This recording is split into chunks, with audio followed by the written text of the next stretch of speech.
Hey guys, and welcome back to Battlefront Updates. The Anakin Skywalker community transmission is finally here. Apologies first of all for being a little bit late with video, but I had plans this Friday evening and I didn't feel like cancelling it for a video. I hope you guys understand, but Anakin does sound like an absolute powerhouse with some really unique abilities, so let's simply jump straight into it. Starting off, community transmission, Anakin Skywalker. Incoming transmission. Few truly knew Anakin Skywalker, though many spoke of him and his countless feats during the Clone Wars. Hero of the Republic and one of the most valiant Jedi Knights on any battlefront.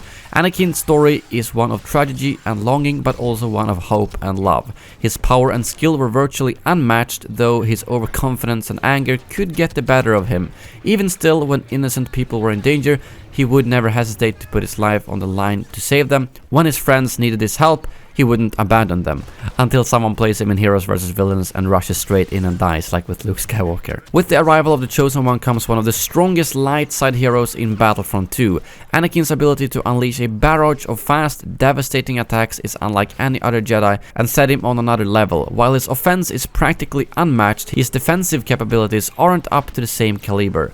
Anakin won't be able to sustain his blocking for as long as some of the other light side heroes against lightsaber strikes, but he is still very adept at deflecting blaster bolts. His lightsaber attacks deal 140 base damage, plus 40 from behind. Additionally, Anakin has a base health pool of 850 health and a base regen pool of 350.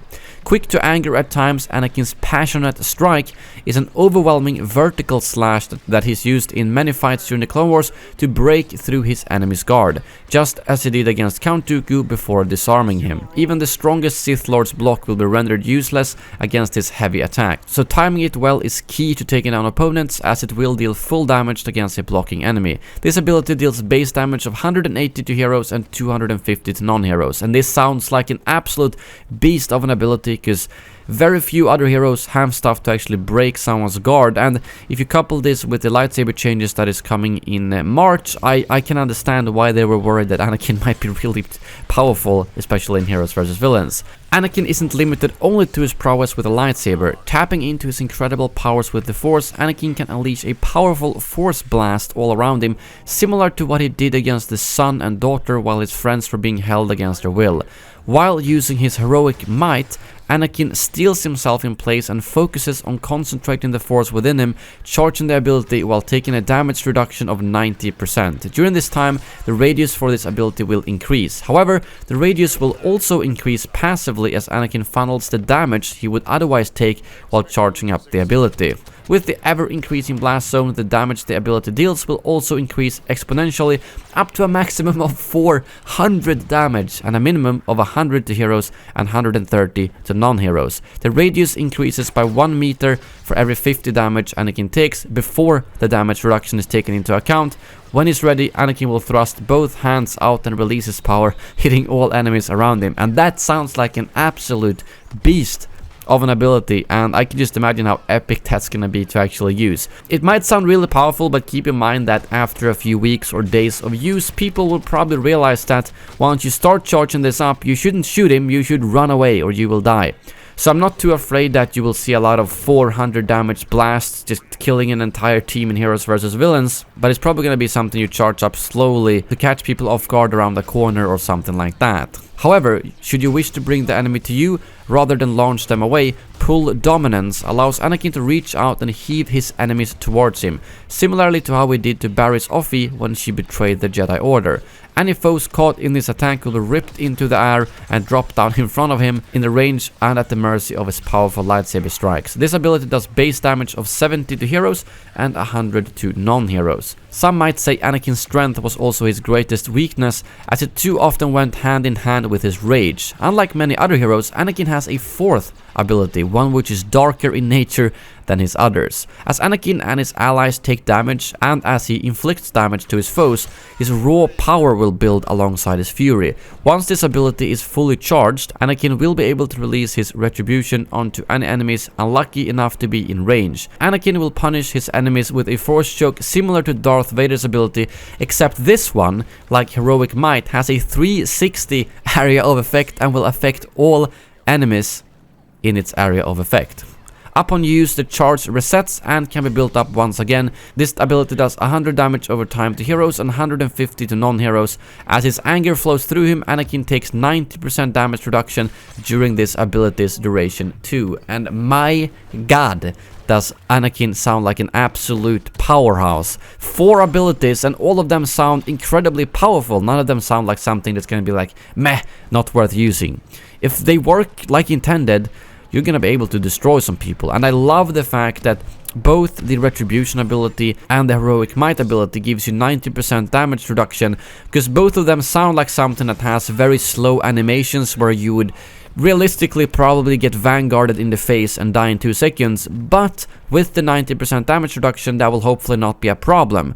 So I don't mind the long animation times if they do counter it with something like this damage reduction. So I'm so stoked to try him out. His abilities sound really unique, they sound really fun, and yeah, I'm very curious to see how it's gonna play out. He will probably be pretty overpowered, like the developer said. And if we then move on to the actual star cards, they are pretty similar to what other heroes have. First of all, we have one that increases the maximum health, one that gives him 20 health back on a kill and then more for heroes, one that increases lightsaber damage, one that increases the passionate strike damage, one that decreases the passionate strike cooldown, which will probably be really good in heroes versus villains, one that increases hero might's radius, and also one that increases hero might's damage. And then also 2 for pull dominance, one that increases the range and one that makes it deal more damage. So there's no star card for his Retribution ability, which makes sense probably because it's like a special 4th ability, and yeah, that ability is probably gonna be good even without a star card. And here's a couple of the voice lines for Anakin Skywalker.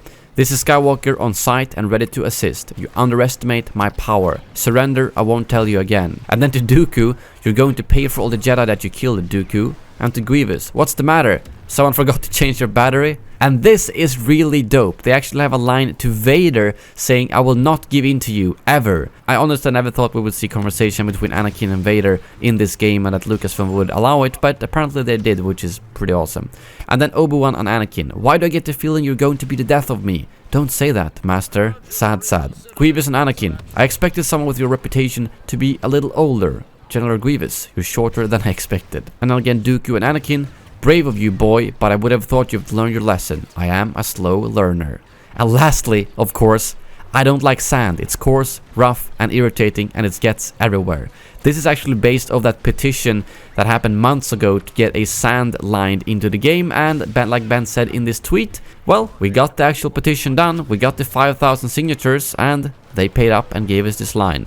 And also to be clear, this is not all of the voice lines, we have already heard some before, like when Dooku asks him to be his apprentice and so on, so this is just a couple of them. As for the victory poses, we have I'm ready, I'll take you now, onward, embrace, which doesn't say much without seeing them. And then on the emotes part, we have this is where the fun begins, you call this a diplomatic solution, Obi-Wan's gonna kill me, and a wise Jedi once said nothing happens by accident. And some simple milestones as always to hit or defeat enemies with the different abilities, and of course just to get score with him, same as for the other heroes. And as for appearances, we have the Jedi Knight default based on his appearance from episode 3, and Jedi robes based on Anakin's robed appearance in episode 3. We don't have any shot of the Jedi robes just yet, but this new image does show the Jedi Knight appearance. So yeah, those are the full details on Anakin, and like I said, he does sound like an absolute beast. I have to give a huge shout out to Guillaume for actually managing to come up with these kind of unique abilities. I mean, if you look back at like the original Battlefront 2 games, they had a lot of heroes, but they pretty much all had the same abilities. And even with the amount of lightsaber wielders we currently have in the game, they still managed to figure out some unique abilities that none of the other ones have. So huge props to Guillaume for that. He really deserves some credit for that. And lastly, before we wrap up the video, I wanted to bring up a couple of tweets here from CJ, where he clarified how these new troopers are gonna work, since they've added some new legions that I talked about in my video 2 days ago. So first of all, the default troopers you've played on Theed so far with red markings will now be the 87th Sentinel Corps. The default troopers you've played on Kashyyyk with green markings are now called the 181st Armor Division. The green Camo Troopers are now called the 41st Ranger Platoon, a strike team from the 41st Elite Corps.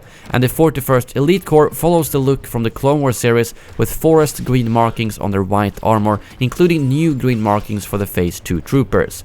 So that's basically how it's gonna work with the troopers, as it was a bit confusing at first what exactly there was the new ones, what were they based off, and so on. And this has all been worked together with Lucasfilm, obviously, so this is now the canon stuff. And even after this community transmission came out, it's actually been updated on Wikipedia with this new information, which I think is pretty cool to see. But yeah, that is all for this video. Thank you very much for watching, and as always, may the Force be with you.